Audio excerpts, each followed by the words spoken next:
1, 2. What are you doing? Counting my 8 almonds is my 3 points that I can have, and I'm trying to make healthier options. Did you make a resolution? New Year's resolution time. It's kind of depressing. Kind of depressing. Well, I'll tell you what, if you're going to make healthy choices, let's go ahead and take boneless, skinless chicken breast and flavor it up. Help me. Fire it up.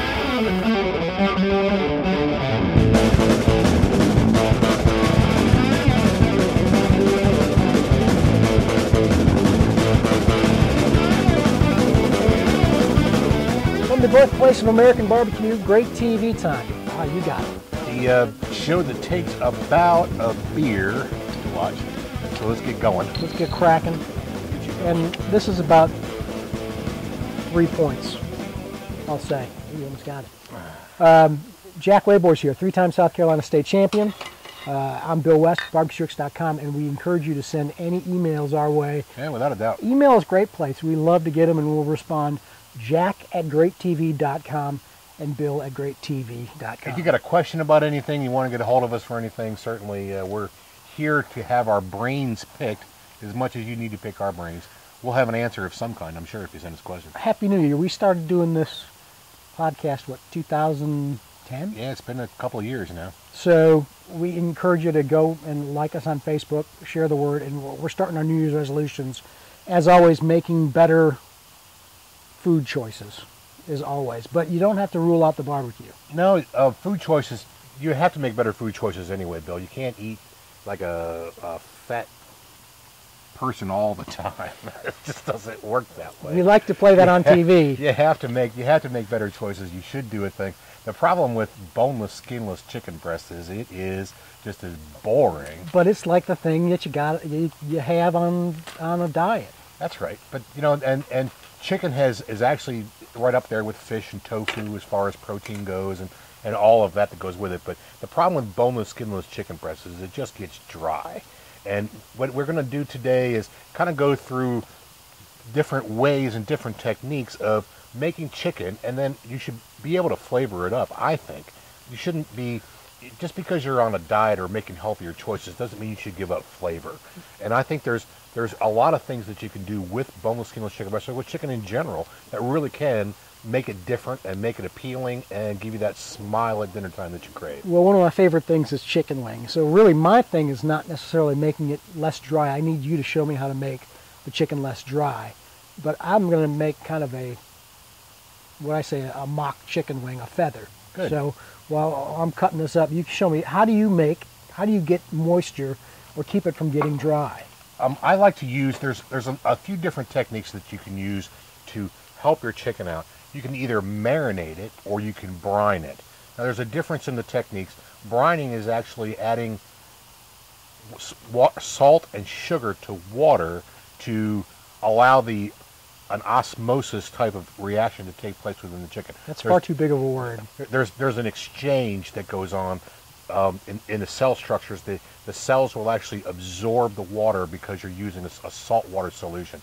You use the sugar to kind of offset the harsh of the salt, and to kind of, you don't want a lot of that salt to go in, and sugar helps that kind of retard that flavor from coming on into the chicken. So you use, as a rule of thumb, you want to make sure that you're using a gallon of water, a cup of salt, and a cup of sugar.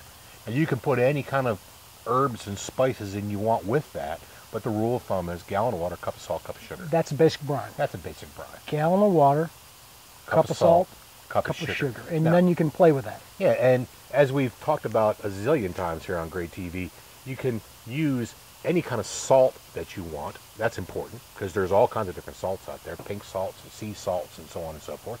And you can use any kind of sugar you want. Sugar can be corn syrup, cane syrup, honey, brown sugar, white sugar, whatever kind you can bring sweet to the table is good. You could even make the sub out if you really want to get really crazy about it. Use a stevia type of product or a Splenda type of product, just so you're bringing the sugar into it to offset that harsh of the salt. One thing about the brines, though, as you always mention, is sometimes chicken you get is already, what is it called? It's already enhanced. Yeah, and there's a lot of chicken out there that's enhanced, but certainly enhanced chicken will take on more brine. You may want to cut your salt back a little bit if you're using an enhanced chicken.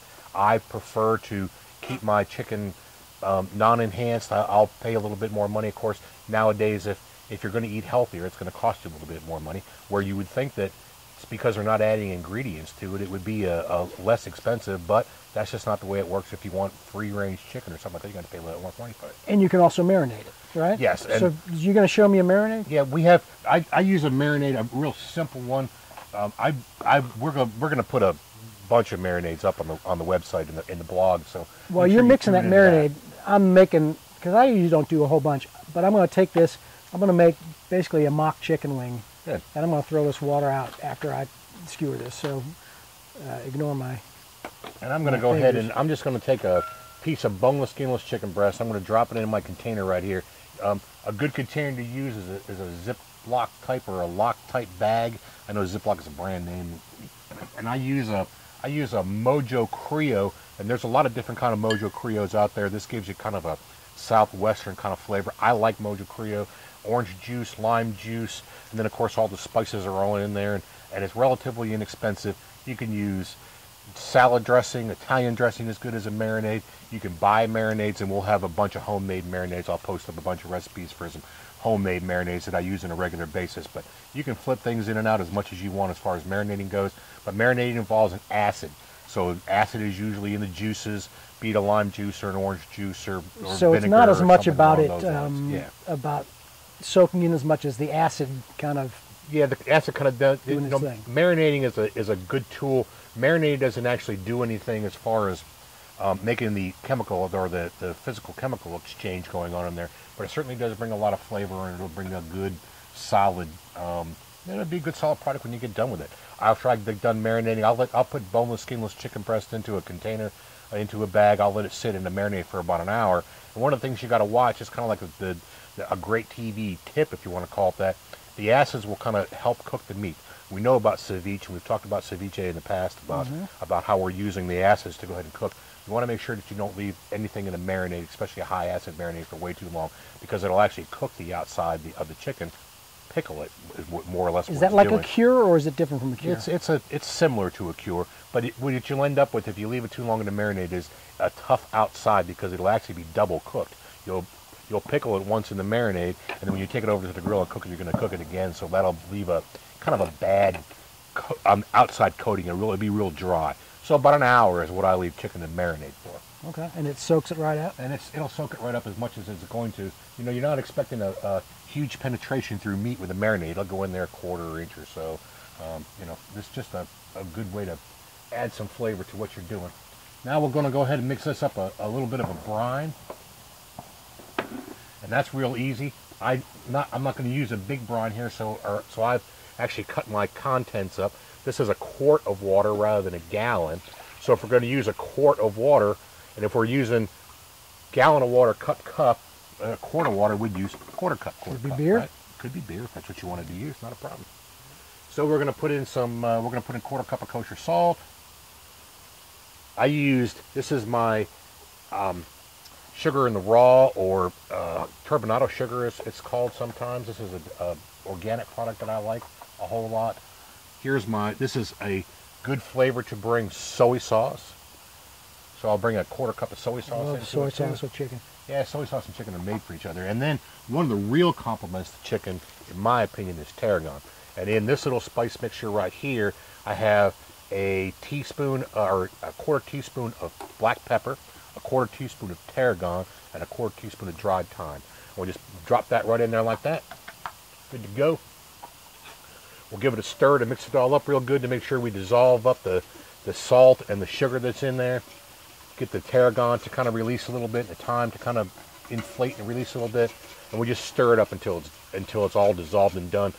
You can put brine on a stove and heat it up, but make sure if you do that, you cool it completely before you put it on top of the chicken.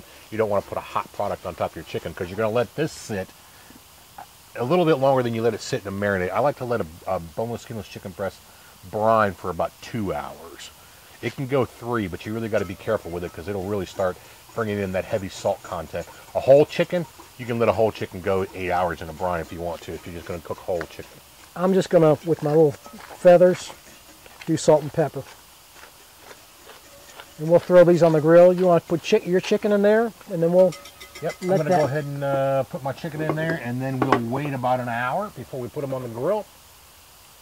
Maybe 2 for the brine, and then we'll be able to good to go. All right, while that's marinating, and while we throw that on the grill, let's take a look at one of the great plates we got. Great. As always, we love getting great plates. This one coming from Jeff Gelwicks. Oh, hello, Jeff. Have you met Jeff before? I have not. Jeff sent us this picture. I love it. It's a big ribeye roast. He said smoked ribeye roast, bone in for Christmas dinner. Took about 5 hours at around 275 in his big green egg. He's a big green egg guy. Oh, you gotta like that. For a 9-pound roast, use some mesquite chips, and use some mesquite chips for smoking. No leftovers. Actually, he wrote no leftovers. No leftovers? But I think that actually could work. No leftovers ever. No leftovers. This is the end result of the chicken that we cooked today, Bill, and it looks fantastic. I believe this is the seasoned chicken. Wow. This would be the marinated chicken. That would be the brine chicken. I would suggest that you cut it up and put it on a salad maybe. It would be good. Get some texture in there. Maybe get some of those little craisins or some sesame seeds, or you could use just about anything you wanted on a salad. But make sure you bring some good texture to it, because a lot of times when you're in a diet, what you're really missing is the texture of what goes on. So that's why I like the feathers that I did. Mm-hmm. The great picture there. It just makes you feel like you're still eating your plate of wings. Eating a chicken wing. I like to put croutons on there. I like to put like I said, some craisins, some raisins. Get some contrasting flavors in there. Some sour, maybe out of tomato, some cucumber. You can really taste the moisture in there. It's good, real good. This is the seasoned one, and it turned out fantastic. Healthy way to start the new year. And there's what other grilling options are there? When you're talking a lean beef, like a flank steak would be fairly lean, right? Yeah, you could definitely do a flank steak, or a round steak is always good. London broil is very lean. You could go ahead and marinate one of those up and throw it on the grill and make yourself a nice steak salad out of it. Or even a real lean ground beef. Or there you go. It doesn't have to just be chicken for your New Year's resolution. Without a doubt.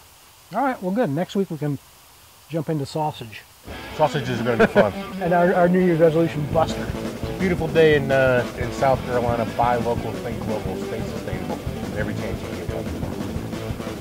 Yep.